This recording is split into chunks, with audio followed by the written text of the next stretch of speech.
Hi guys, Jessica here from the Healing Hands Duo. I just wanted to jump on here really quickly because I've been getting this question quite a bit, I've noticed, and I probably should have did this video a long time ago in regards to the blue shields and how to select the right one for you. Usually what you can do is you can actually check the cell phone towers within your area. There's a website that you could do that both in Canada as well as in the United States. I did actually just check it. My husband did just check it for somebody out in Australia the other day, so I know they have one as well. I'm sure there are other ones around Europe as well. So I'll take a look and see if I can find some of those websites and post them in the links down, either down below this video or on the sidebar.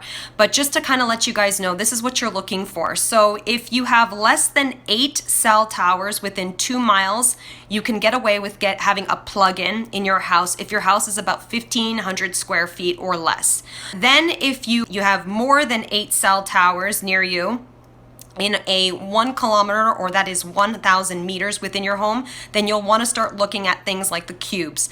And in this case, if you have those 8 cell phone towers within 1 kilometer to 1,000 meters, you'll want to look at the white cube, unless of course you wanted to upgrade to the new Gen 2 black cube. That one just means that it's got the addition of the Phi waveforms in it, which means that it's continuous rather than intermittent. So if you think you're in an area where they're going to be adding more 5G towers, then you might want to go ahead and get that one. Otherwise, the regular cube, the white one, which is the ABS plastic, that's the same type of plastic they make Legos out of, is more than enough for some people if you're kind of on the outskirts of a smaller city, suburban area, then usually this will suffice. However, if you are out on the outskirts of a larger city where you know it's very densely populated and they've got a lot of 5G towers and you're not too far from them, then you might want to consider the Generation 2 cube, which is the new black one that's just recently come out and has the same 5 waveforms as the 2 ultras. So then when you get into the ultras, you've got 2 of those as well. So sorry, I don't know if I said it. So if you have 8 or more cell towers within a 0.5 kilometer to 500 meters of your house, then you'll definitely need a cube Gen 2. Going on to the premiums, there's 2, there's like the silver one, then there's the black one. So as you're going up, so the plug-in is your base model, then when you go up to the cubes, those are also 2 times stronger, and then the black one, like I said, has the addition of those Phi waveforms. So then from there, you actually go up another 2 notches. So in comparison to the plug-in, the ultras are 4 times the strength of a plug-in. And the way that you would want to use those, and under the same, like, I find a lot of those are going to be used like for industrial purposes or for people that are in very densely populated large cities. So like we're talking people who live in like maybe perhaps in like New York or like a downtown core of like San Francisco or Miami or, you know, Toronto, or even maybe, I don't even know, maybe even like Vancouver City, stuff like that. And usually what you want to look for in this instance is that, first of all, the silver one, you're going to go for, you're outside of a suburban area or outside of a bigger city or directly in the city, but you have to have approximately 80 towers within your area. So if there are 80 towers within your area, again, that's within 1 kilometer.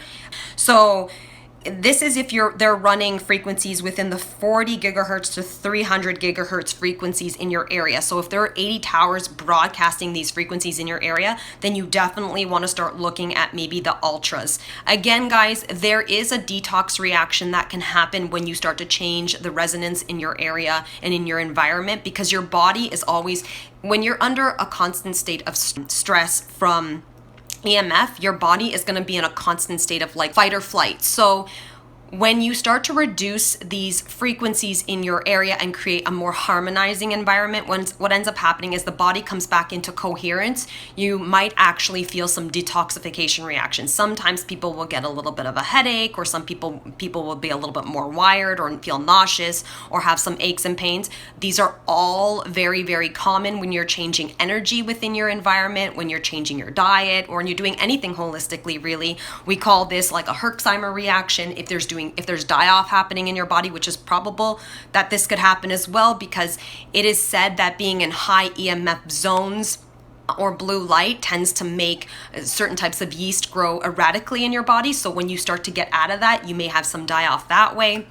So all I usually say to people is, if you're going to buy one of these higher powered units that you plug it in, say for like an hour or two a day, unplug it, and then take a little while off of it and maybe like leave it unplugged for like 3 or 4 hours, plug it in for 2 hours. Keep doing that until your body kind of gets adjusted to it for the first 1 to 2 weeks, and then you can generally leave it fully plugged in for the whole entire day, 24 hours a day, 7 days a week. But for the most part, if you're not in like a huge downtown core city or in the suburbs of that huge city, a cube is probably going to be enough. The black cube is usually all that is recommended for schools, not to go any higher, and that's probably because, you know, kids are gonna have to go through those detoxification reactions too, so they usually say that a cube is enough. And that's why I say even for a home environment, cubes are usually generally going to be enough, unless, like I said, you're downtown and you've got like potentially not just hundreds of 5G towers in your area, but potentially thousands. Or if you're somebody who's in direct, so this is when you'd go to the black one. This is when you're in direct line of sight. Like you can literally look out your window and you see not only 5G towers, but a 5G repeater.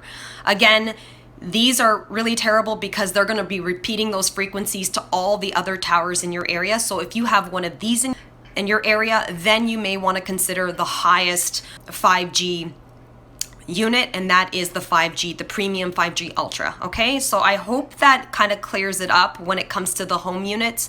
The portable units, guys, again, is the white one is generally used for low to medium EMF, and then the other ones are used for higher EMF.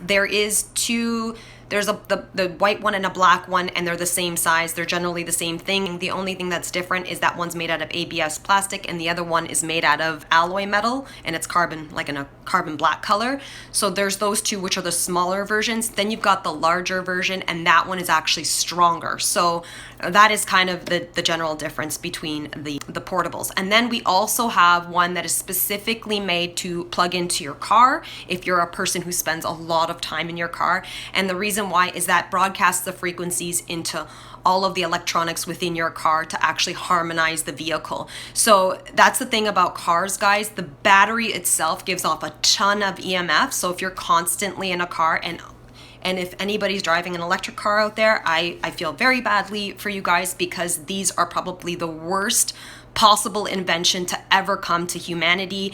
And my husband's been saying that for years, like there's absolute stupidity to, like the Tesla vehicles, like that man Elon is just creating so much damage across this planet right now. That car is fully smart. So in a lot of ways, you'll have like these smart cars, I should say, not just electric cars, smart cars that are hooked up to smart cities.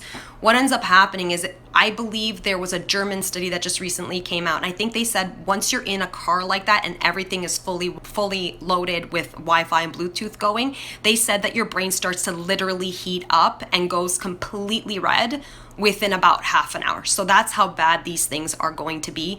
So if you are driving one of these things and you can't get rid of it, then I would strongly suggest maybe considering a plug-in for your car as well, the actual adapter one that is made for your car. Okay guys, I hope that helps everybody out, so that I could just kind of get everybody to watch this if they don't really understand what is going on in their area. But I will see if I can also post to those two websites so that you can check your area, even if you're just curious and you want to know what's in your area and how many cell phone towers there are currently in your area. So okay guys, perfect. That's all I wanted to say. Bye.